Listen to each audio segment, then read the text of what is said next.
and to the republic for which it stands, one nation, under God, indivisible, with liberty and justice for all.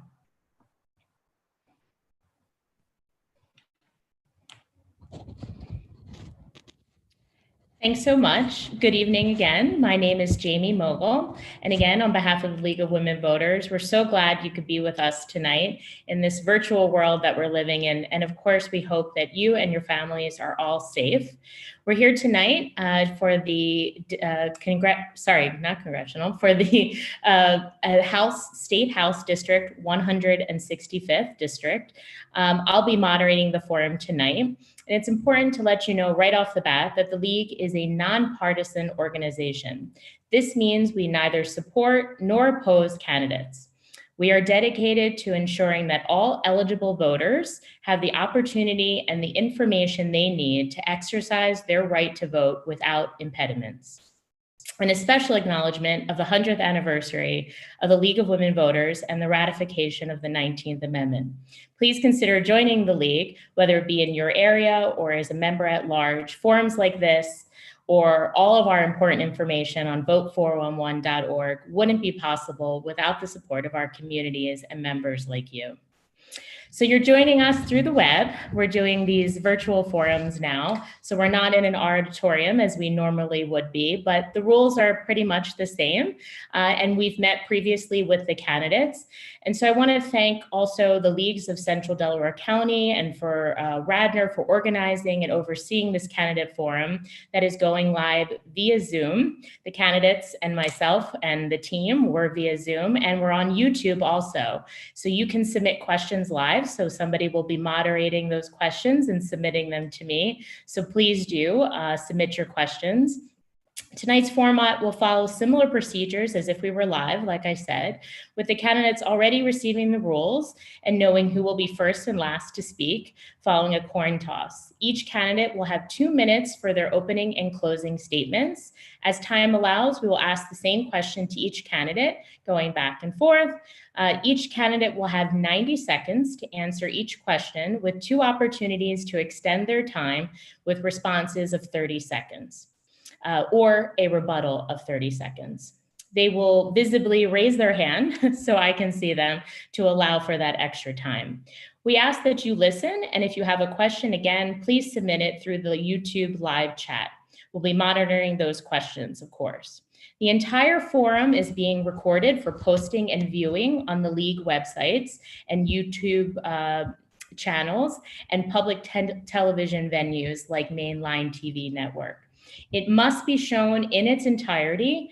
Clips cannot be used in excerpted form for partisan political advantage. Candidates will be made aware of time via the timekeeper, and the candidates, I'd like to introduce them. I guess you could just give a wave. For PA State Representative for the 165th, the incumbent Jennifer O'Mara, and the challenger Bob Smythe. Gonna give a wave there, Bob, thanks. And they've agreed that I can call them Jen and Bob tonight. We agreed upon that earlier. And so thank you both so much for being here tonight and agreeing to this format. So I'll begin with the opening statements. And we did a coin toss and Bob is going first. I'll give you the floor, Bob. Thank you. Thank you to the League for setting and hosting this event. And thank you to my opponent, Representative O'Mara, for giving me this opportunity. For those of you who don't know me, my name is Bob Smythe, and I'm the Republican candidate for the Pennsylvania House of Representatives in the 165th Legislative District. Over the last few months, I've met thousands of residents of the district. And the most common first question I get is, why in the world would you want to enter politics nowadays? It's a very important question. The answer to that question has a lot to do with how I was raised. And a great example of how I was raised is a story about when I was about 11 or 12 years old. My father woke me up one morning and told me I had to give him a hand fixing a door. What I didn't know was it wasn't our door. It was the door of a very sweet, widowed, elderly woman in Darby Borough, where he served and still serves as police chief. We spent all day fixing this door. In reality, he fixed most of it. But at the end of the day on the way home, I asked him why we had done that. And he told me because she needed help, because we could help her, and because nobody else was going to. That's just one example of a whole lifetime of lessons that have driven me to be the person that I am today. Those lessons drove me to Westchester University, where I earned a degree in history and a teaching certificate. And they drove me to a 10-year career as a classroom educator in some of our county's most economically disenfranchised communities. Those lessons drove me to join the Springfield Fire Company at 16 years old, where I still serve as captain. And those life lessons drove me here tonight, seeking this office. I, like many of the residents, are tired of officials making empty promises, telling us what we want to hear, and doing something else. I'm tired of excuses. I'm tired of political blame games, and the same issues remaining in our community unresolved. I'm here tonight because I believe I can help those frustrations and work towards solutions for our communities. I'm somebody who says what they mean and delivers results. Thank you.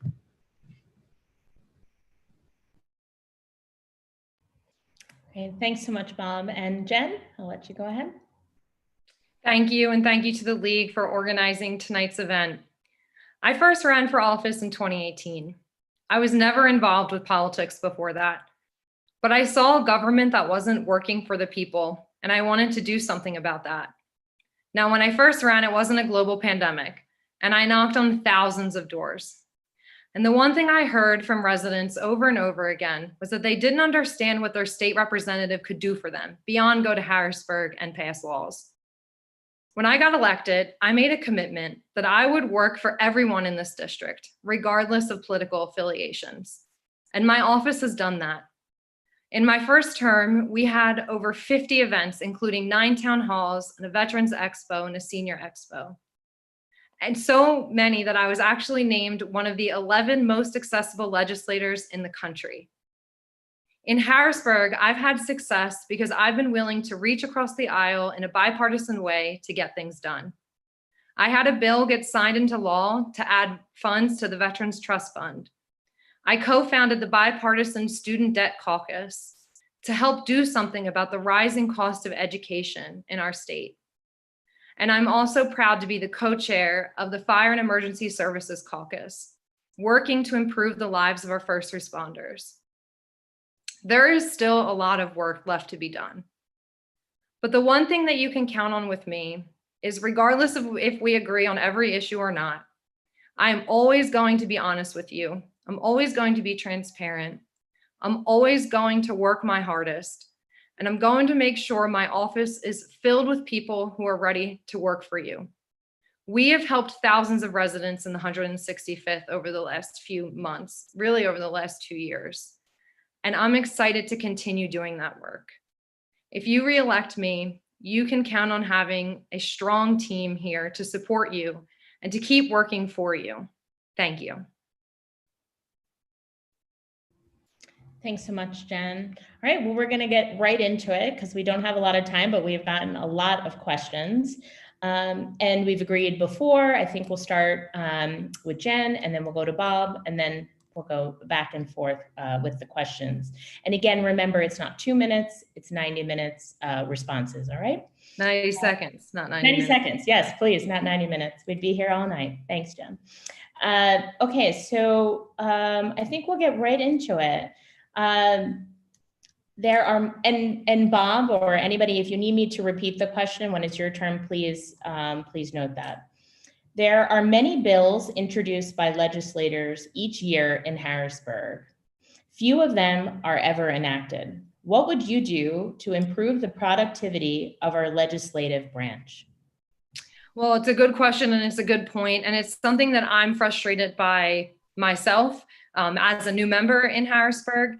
I think often what we see in Harrisburg is an unwillingness to work together.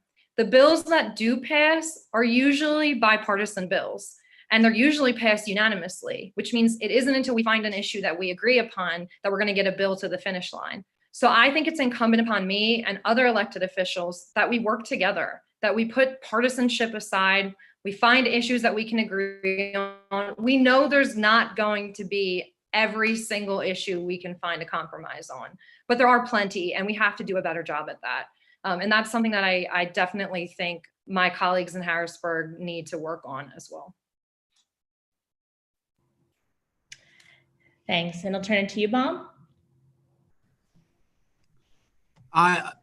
The gridlock that takes place in Harrisburg and in government is definitely something that frustrates myself and many of the folks that I've met as I've been out campaigning. I think the key is legislation has to be something that can be paid for. We have to vote for funding in the budget. That's extremely significant. If the funds aren't there that the bill requires, right, that has a large factor in determining its effectiveness and whether or not it's going to pass. So that's a key part. But really what it comes down to is building bridges and working with folks who think differently than you do. And I think that's something that we need to bring back to government. That's certainly something that I've done throughout my life. I've worked in a number of different communities that are very different than the one that I grew up in.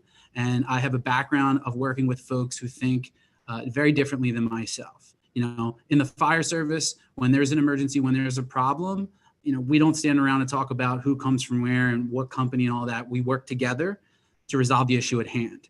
And that's the type of collaboration that I believe we need to see in Harrisburg and that the people in our district need, want, and deserve. Thanks. Thanks. Okay, so again, we flip time. So Bob, you'll be going first now. And let's see.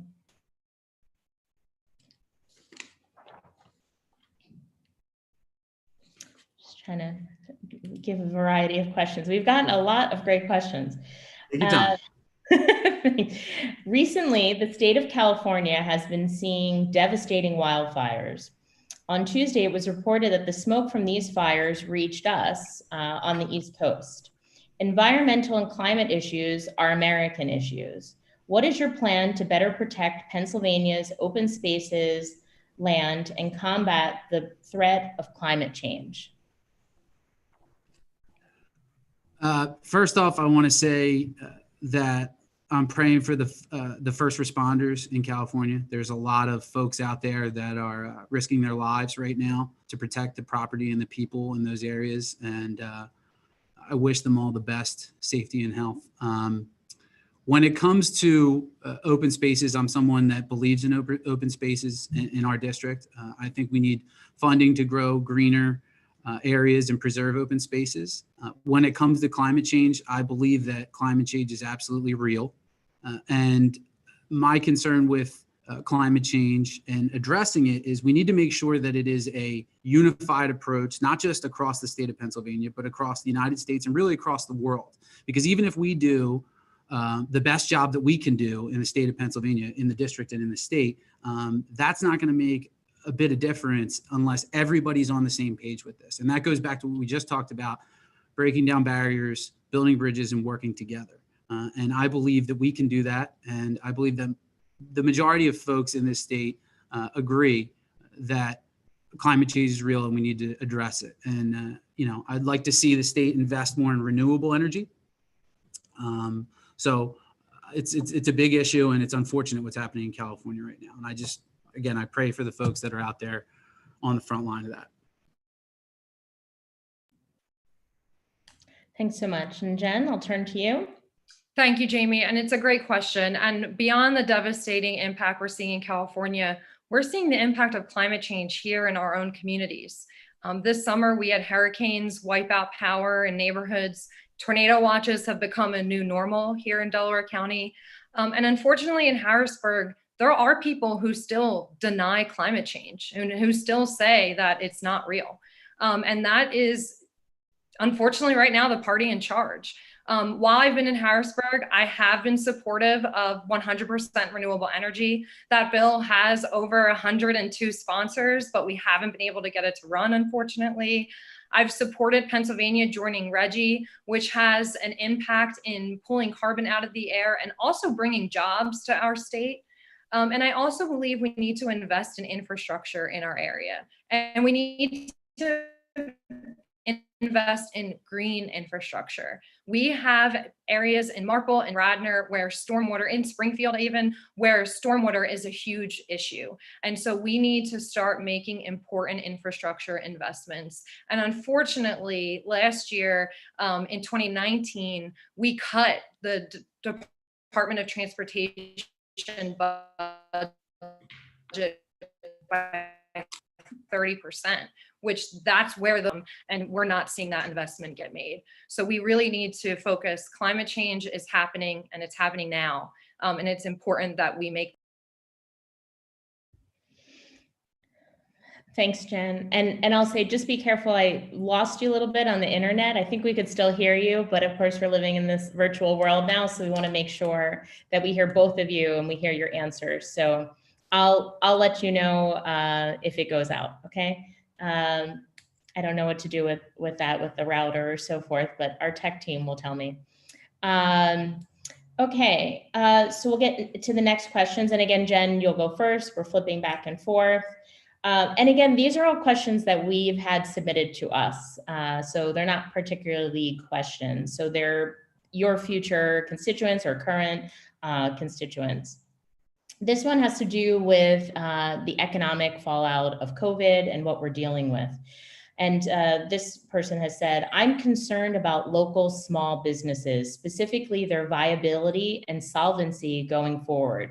What is your stance on the lockdown on businesses? As a leader in the community, what do you say to these small business owners when their livelihood is dependent on staying open, especially given the small margins they already operate under? And then the overall question is, what can you do for these small businesses to make sure that they stay open? Yeah, well, thank you. It's a great question. It has been devastating to see the impact that this virus has had on our economy and on our local businesses. I have been supportive of efforts to try to get grants and direct financial resources to our small business owners. I hosted webinars to try to teach small business owners how to apply for the grant program that was established.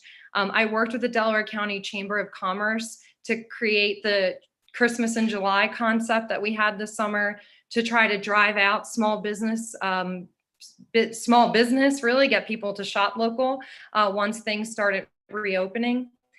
And now that things are mostly reopened, the last industry we really are working on is getting restaurants to full capacity because we know it's not sustainable. But at the end of the day, we also know that we have to make sure we're dealing with COVID. And unfortunately, this area was hit really hard. And that has been a real problem. Unfortunately, also in Harrisburg, rather than running bills where we were actually establishing resources to help small business owners, we were bickering. And that's part of the gridlock that has to change. And it was something that I was calling out for to change on the House floor. But I want to make sure that I'm here to help small business owners whenever they need support. And my office we always have the door open if there's any way we can help. Just this weekend, I heard from a small business owner and I went to visit, and now we're starting small business spotlights. And I will be back next week. I'm so glad this question was asked. It's definitely one of the most important issues in the district right now. And I applaud Representative O'Mara for saying that she's passionate about supporting local businesses. I would encourage her in the future to vote in support of bills that allow our local economy to open up. Unfortunately, every opportunity that she's had in the last 3 to 4 months, she's voted to continue the lockdown and been in step with the Wolf administration's policy of picking winners and losers. I understand that the COVID-19 virus is real. I understand that better than most people because as a first responder, I'm on the front line of that. That being said, the damage that we're doing to the local economy is having its own negative impact on the health and sustainability of the people in this district. This is a very serious problem that we are entering into. I have met an untold amount of folks who are unable to keep their business alive because of the decisions that have been made at the legislature. I have run into people who are terrified that they're not going to be able to pay their bills, people who aren't getting their unemployment assistance. The Wolf administration, which our current representative has supported, has completely been inequitable and non-transparent with the way that our response to this pandemic has been held or executed.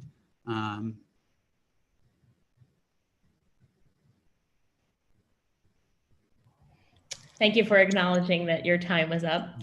And do remember, you both each have those additional 30 seconds if you'd like to use them. But I'm going to continue on and maybe ask you something about a different issue. And this, I think, first we'll have Bob answer. And we'll go into a very basic question that somebody has asked. How will you keep our communities safe from gun violence? That's also an excellent question. I appreciate that. Gun violence is an issue plaguing the state. I am a firm believer in the Second Amendment, and I support our constitutional right to own and bear firearms. Now, that being said, I do understand that it is a very significant job of our government to keep firearms out of the hands of criminals. And I believe that we need to do a better job of enforcing the laws that we have on the books. I believe in common sense gun legislation, like background checks. I do believe we need to take a look at closing some of the loopholes that do exist when it comes to gun legislation. But I also believe that sometimes when it comes to the problems that we have, not just in this state, but in this country, we work really hard at addressing the symptom of the issue as opposed to the issue.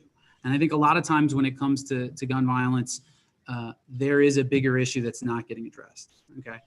Like mental health, for example, things like that. And certainly everything that's going on right now with the lockdown and the impending economic crisis, that's causing a real issue for the mental health of the folks in this state and in our district. And so we need to address those problems, right? Guns are a piece of the pie. And if we don't solve the root cause, it's not going to do anything to address the real issue in our communities when it comes to violence. Thank you. I'll let you go, Jen. Thank you. So gun violence is a real issue that is impacting our communities right now. I know because I was personally impacted by this. I lost my dad to gun suicide, and 2/3 of gun deaths in this country are actually suicide. 3 months into being elected, I got a phone call that a woman was murdered. She was shot and killed inside of a Wawa on Lancaster Avenue in Radnor. And that was one of the darkest days I've ever had. It was devastating. And there is a lot that we can do to both protect the Second Amendment. Full disclosure, my husband and I own firearms, but also make sure that they don't end up in the wrong hands. And that starts with mandating lost and stolen reporting, with having universal background checks. It also includes bringing things to Pennsylvania like ERPOs.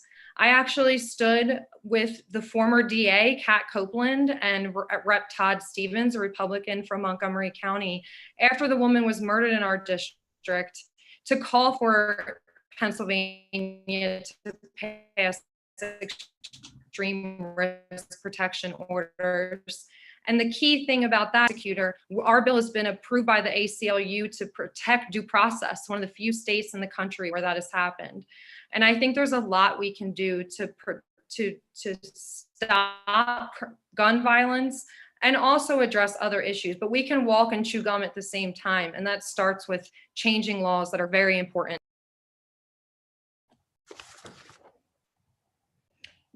Just Jen, to be careful, I lost you a little bit at the end there, but I think we got the essence of it. We're dealing with technology, but we heard you most of your answer.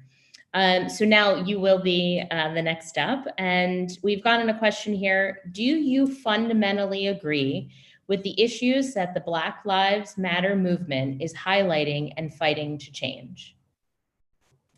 Well, I definitely agree that racism is real and it's a problem that we need to address in our country. But I also want to be clear that I support Black Lives Matter and I also support our local police. And I do not think those two things cannot be synonymous with one another. And that starts by making sure that we have important conversations in our community. A few weeks ago, I actually organized, at the request of residents and officials in Morton, an outdoor town hall where residents were able to talk directly to the police chief about issues they were facing in their community. And it led to important conversations. And now we're going to continue that work and talk about doing diversity training in the community. But I also want to make sure we address racism in different ways, right? It isn't just with policing. We know that Black women are more likely to die during childbirth. We know that African Americans are more likely to be incarcerated and for longer sentences than white Americans. We know that African Americans make 25% less than white Americans. And we know that economic equity issues like raising the minimum wage would be a huge start at addressing systemic racism, because more often than not is African American members of our community who are stuck in jobs that are paying that little wage. So there is a lot of work that we need to do in Harrisburg and here in our community to make sure we have full equity for the Black and brown members of our community. Thanks. And I'll turn to you, Bob. Jamie, can you repeat the question real quick? Sure. The question we got was, do you fundamentally agree with the issues that the Black Lives Matter movement is highlighting and fighting to change? Okay. So I absolutely agree that Black Lives Matter. And I agree with a lot of what's going on in the movement. As a career classroom educator, I have worked for the last 10 years predominantly in Black and brown communities. And though I am not a person of color, having worked in those communities for as long as I have, serving those children and those families, I feel as though I understand some of the struggles that the folks in those communities have, more so than the average person in my situation as a white person from a suburban community.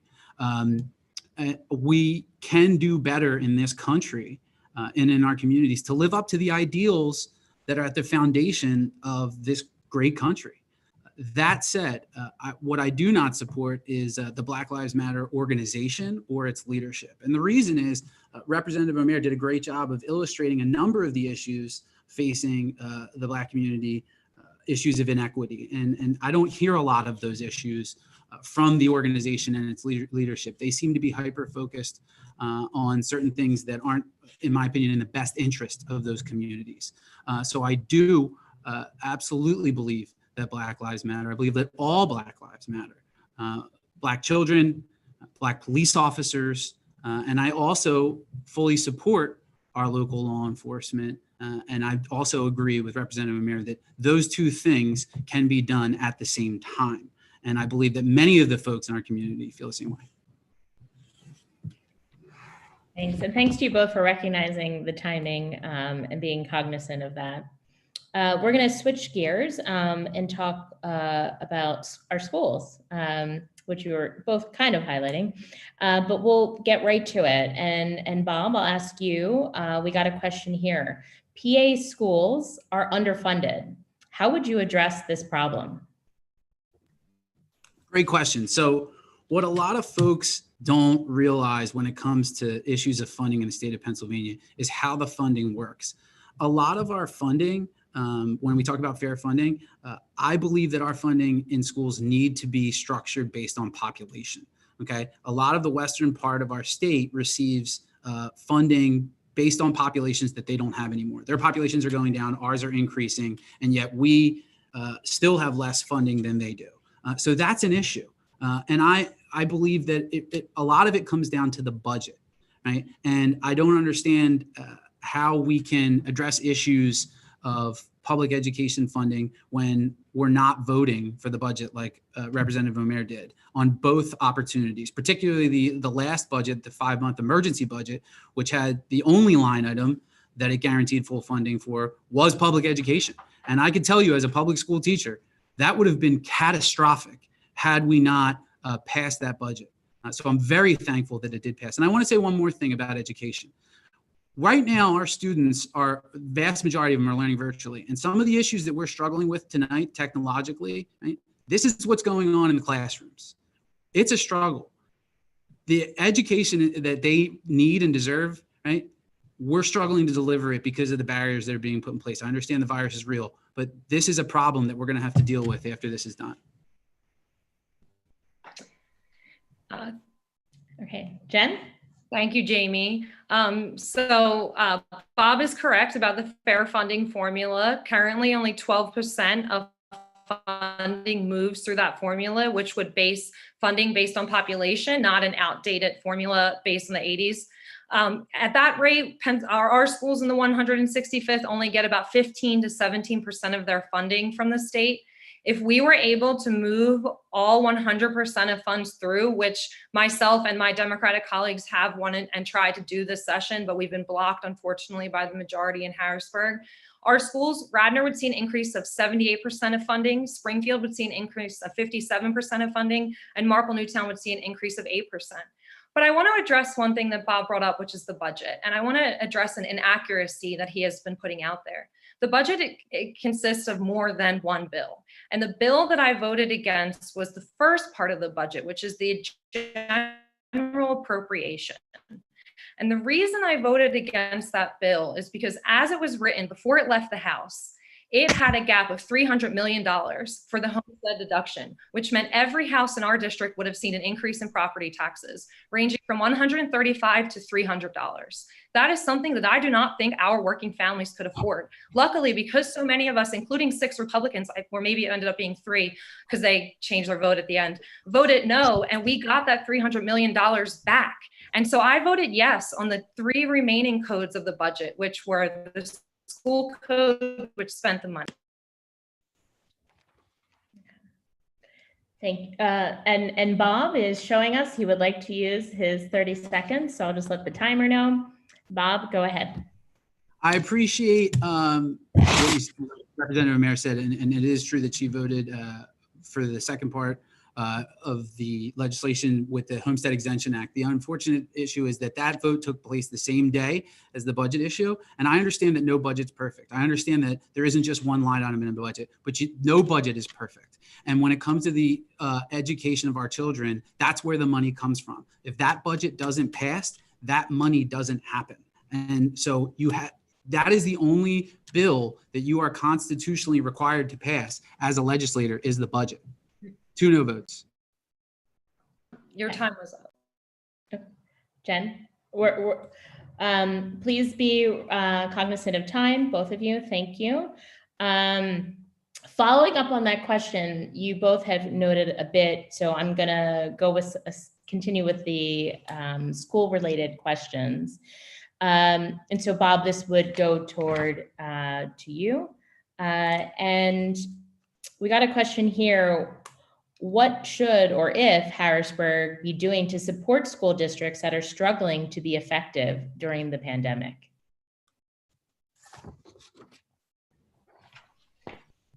So there's a number of things that can be done. There are some things that are being done that are very crucial. I mean, we do have significant access to PPE and supports like that. So that's good. A lot of that comes from that CARES money from the federal government.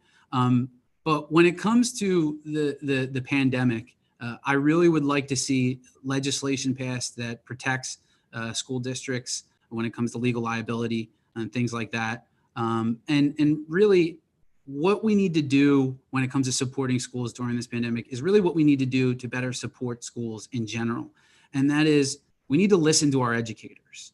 We need to entrust them to advise us on what they need instead of telling them what to do and what they need. We have people making decisions when it comes to education who have no experience in education, have never set foot in a classroom, and yet they're dictating to our teachers what to do. We need more teachers. There is an epidemic shortage of teachers in this state. And most people aren't aware of that. It has become a significant issue. In the school that I work in, when we have teachers call out, there are days where we don't get substitutes, and that causes classes to be collapsed and things like that, and it is very detrimental to the education of our students. We can't just continue also to throw money at problems. That's a lot of times you'll hear issues of funding, and that is an issue. We talked about that. But we also need to look at the root causes of issues in some of our schools. And thanks, Bob, for recognizing time. I'll turn to you, Jen. Will you just repeat your question one more time? Sure. Let me find it. I was already moving on to the next question.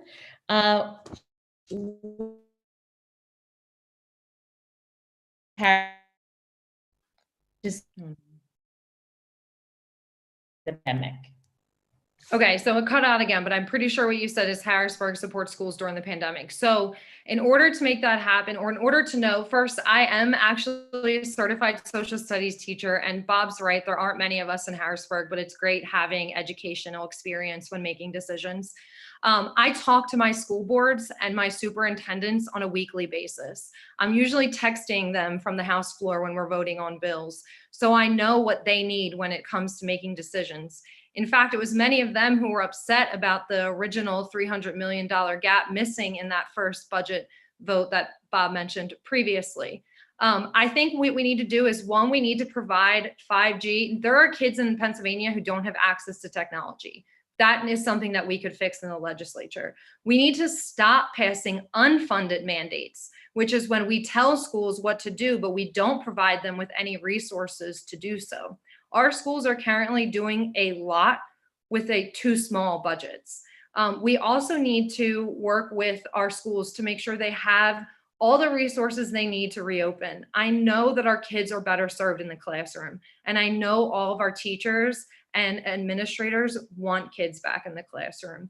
And so I'm hopeful that we did pass a bill today, actually. It's got to go through, I think it has to go through the Senate, but we were able to make it so the Department of Ed secretary can pass some waivers for this year, including with standardized testing. These are all things that were requested, including with teacher certifications. So time's up.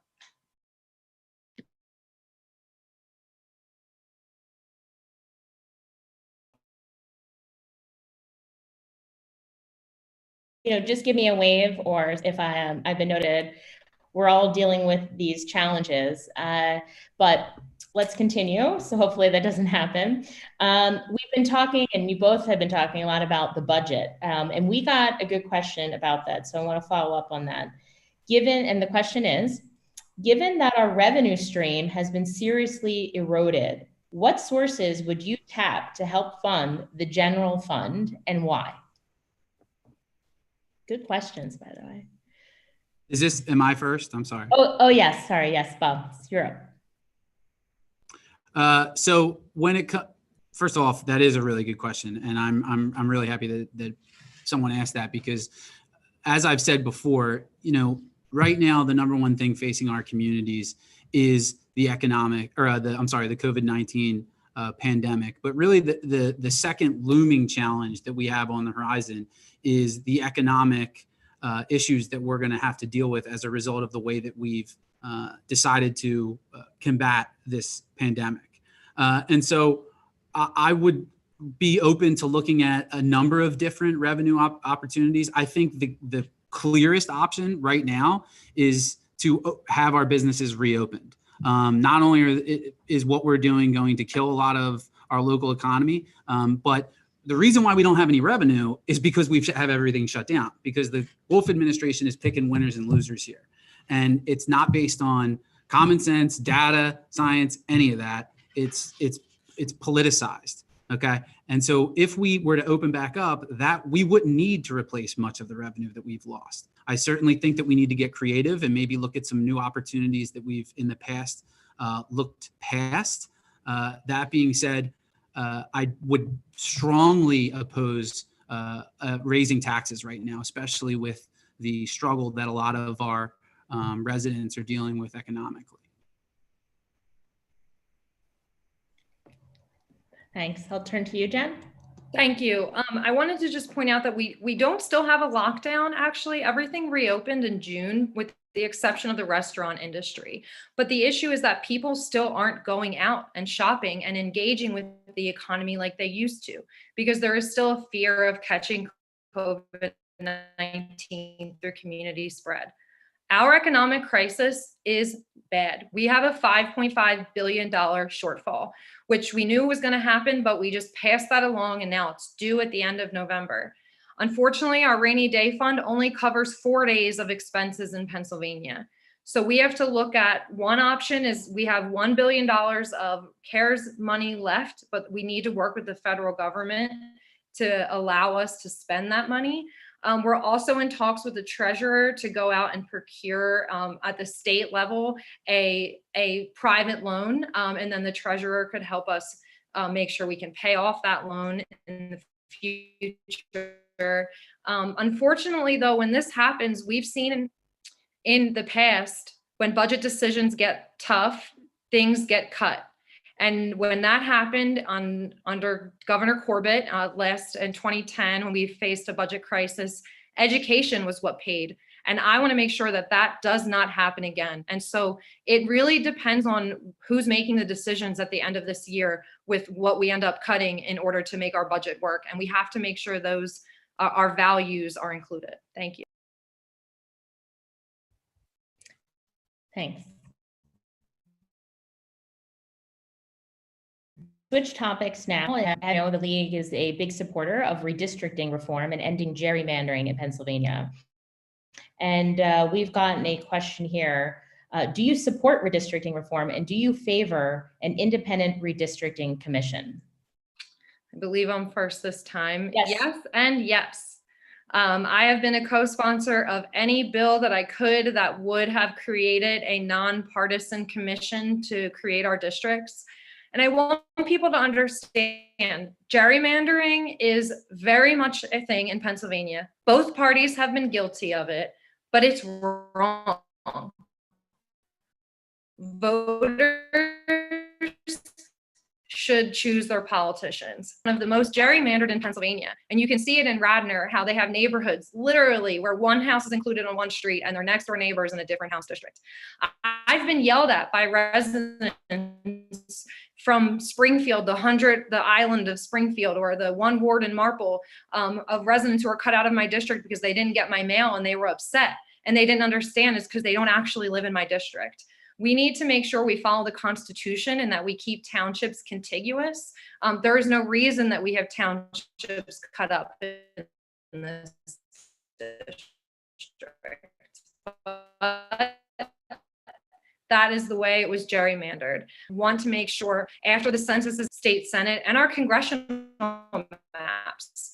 In 2018, our maps made national news when they were thrown out because they were deemed unconstitutional. I wasn't there because I was not there until 2018, but we want to make sure that it is a nonpartisan commission drawing the maps. That is the only way it will be fair and the only way that Pennsylvania voters will have true parity.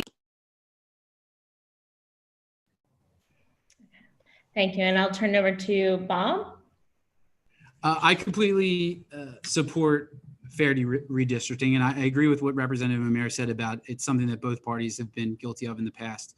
I believe that voters should choose their legislators, not the other way around. I would support an independent community commission to give the power back to the people. I do think it's interesting that Representative O'Mara supports fair redistricting and independent community commission on that when she's taken money from the Democratic Legislative Committee, which is funded by George Soros, which is an organization that supports Democratic candidates who support Democratic redistricting. So that's just another example of the type of thing that's eroding the public trust between the voters and their elected officials when we say one thing and yet we allow money and influence to alter us to do another. And just another issue on the lockdown real quick. I understand we're not in a lockdown still, if that's the terminology, but whatever we want to call it, whatever we're in right now, whatever the phase is, the terminology, there are folks who aren't able to pay their bills because they can't work. Businesses and restaurants and bars who've been vilified for doing their business, right? 50% right now. That's great. Half after 3 or 4 months. Okay. I can't tell that person, it's great to tell them we're not in a lockdown, but they still can't pay their bills. Okay. The reality of the situation is this is very serious for a lot of the people in our local economy, and our local economy as a first responder and an educator, they're the ones who support us. So we need to be there for them. Okay, I'm just making sure I did see a hand. Okay, Jen has asked for an additional 30 seconds, just letting the timer know. And Jen, go ahead. Yeah, I was just going to acknowledge Jen, your internet's breaking up. devastating time. And when we were getting calls about, can you hear me? Okay, I'm gonna start your 30 seconds now. Maybe just back a little bit. I don't know, I'm not the technical guru here. Go ahead, the 30 seconds starts now. I was going to say that it has been very devastating. No one chose the pandemic to come here. And we can go back and forth about arguing about the response, but my office jumped into action. We hosted food drives. We delivered almost 20 truckloads of food to food pantries that fed families right here in our communities. We helped collect thousands of dollars of unemployment and fought to get through to the unemployment system for thousands of residents. So I know it hasn't been easy, but I have been doing everything I can in my position to help the residents in our community. Okay, and Bob, he has asked for his additional 30 seconds. And then remember, as I said, we don't do this back and forth, so that will be the last one. Right. So I appreciate the food drives that Representative O'Mara has done, some of which I participated in. I think they're great. That's very much what we do here in our district. Lots of those have been happening from folks who aren't even in that position. But the reality of the situation is if our current representative was doing everything she could to support local businesses, she would have voted to allow those businesses to be open 3 or 4 different times. Instead, she voted no, okay, along with the Wolf administration, picking winners and losers, and put her party above the wants and the needs of the people in this district. And that's problematic because we're saying one thing, but we're doing another. Okay, so I can't believe it, but we're already through almost an hour. So I'm gonna do a closing question and then we'll get to your closing statements. So the closing question, it is said that people learn from their mistakes, but wise people learn from those mistakes of others. What have you learned from the mistakes of others? Who's first? I believe it's you, Jen. Go ahead. I would say what I learned from the mistakes of others, if we're thinking about politics, it's running negative campaigns. Running negative campaigns, the first presidential election that inspired me to run for office was in 2016, and both parties ran very negative campaigns. And so instead of running where I'm focused on attacking my opponent, I want to focus on what qualifies me. And I think that negative campaigning has led to the divisiveness that has permeated our politics and has really broken our system. And it gets back to, I mean, even in this debate, constantly bringing up bills. And I feel the need to set the record straight. I didn't vote against reopening. There were bills, the Republicans in Harrisburg were trying to reopen in March, April, and May. They were, before public health officials were telling us, we saw what happened in Texas, Florida, New York, California, states that did reopen too early. When we did finally reopen, I think what he's referring to is the emergency have ended the ability for the state, which is a federal law that is required. That's why all 50 states have emergency declarations. So I think it's really important that we stick to the facts and that we know what is, that we put out there what qualifies us, and we stop focusing so much on attack.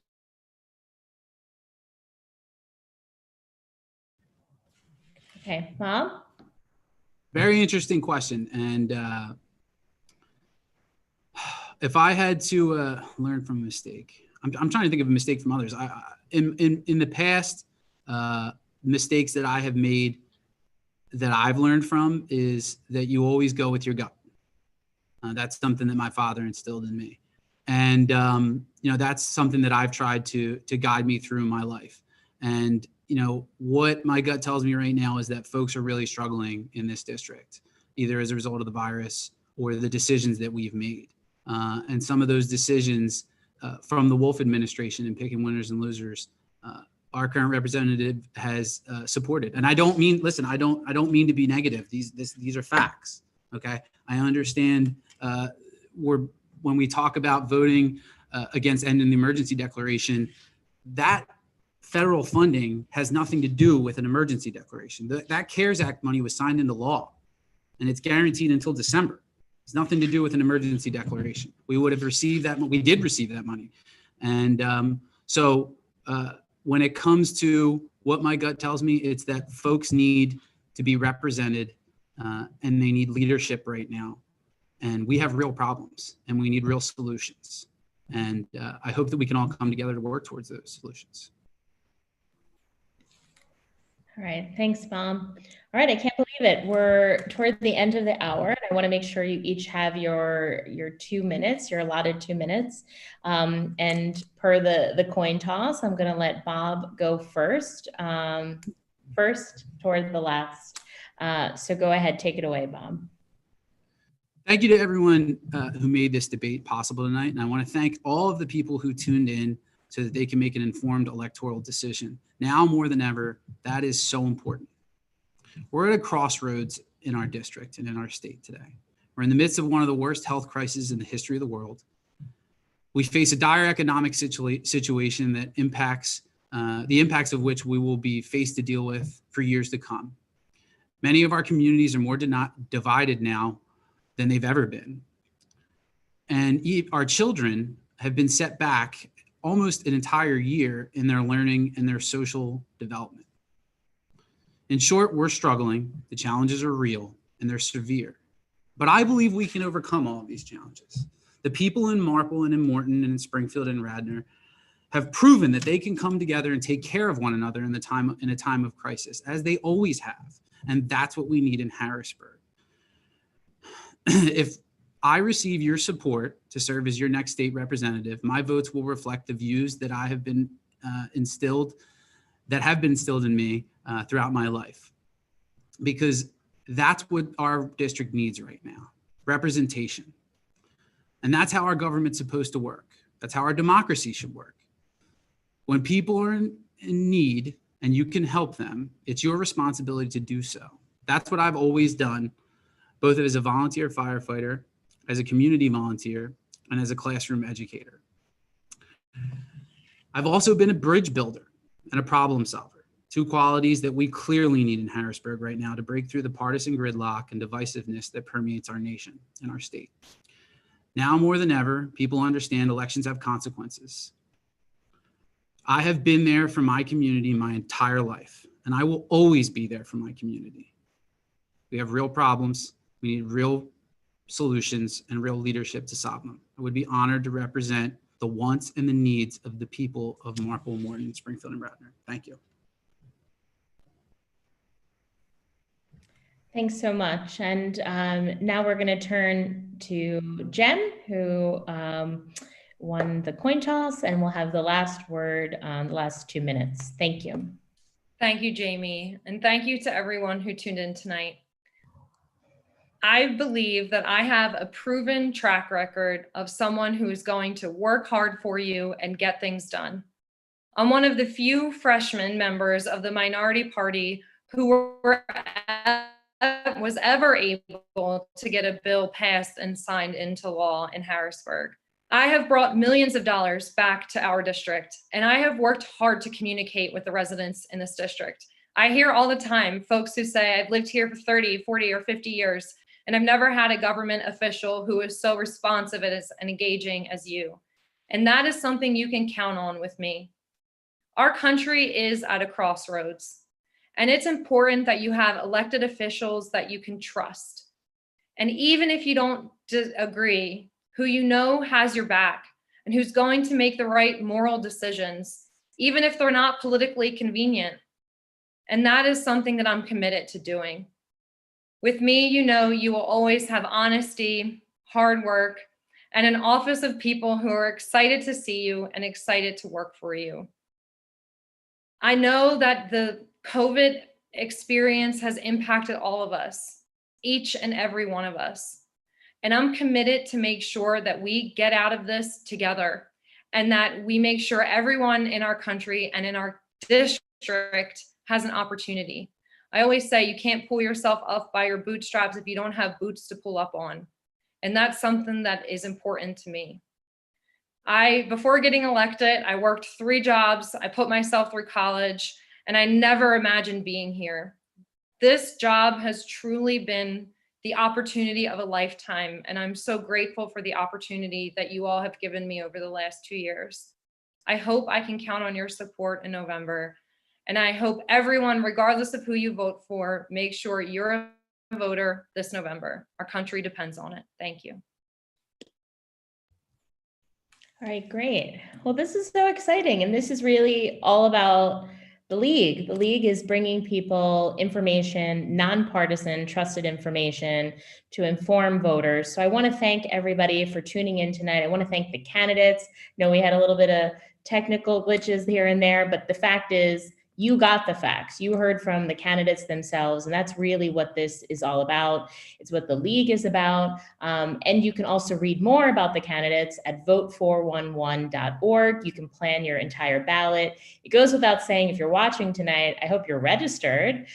You can check your registration. You can go to votespa.com, as I call it, the Vote Spa. Go there. It's the only spa you should really be going to right now, or unless there's some COVID things they've got going on, because we want to support our small businesses. I know I went back to the nail salon. But listen, this is really about you. It's about November, but it's not just about November 3rd. It's election season now. We're going to be getting our ballots soon. If you're doing vote by mail, really important, turn to your leagues, turn to your elections office, make sure you get the information about drop boxes, about satellite offices, and everything that's available to you about your polling location. You do you. You want to vote by mail? Great. If you want to go in person? Great. Just make sure that you vote. This is such an important election from the top of the ballot on down. That's why we do these down ballot forums, so that you can hear both from Jen and Bob, so that you have an informed vote. This will be recorded. It is recorded, and it will be available to watch in full. It will be on mainline TV. And I want to thank, you can only see us, but there's a whole team behind us right now. And that's Anna Marie, and that's our question coordinator, Anne, who's been moderating the chat, Roberta Winters, the president of the Radnor League, Megan, our timekeeper. So there's a whole slew of us behind the scenes making this happen. Little glitches, but I think it went well, because at the end of the day, it's about you, it's about the voters and informing the public. Remember, your voice is your vote. So thanks for tuning in. Stay safe and stay well during this pandemic. Thanks so much for tuning in.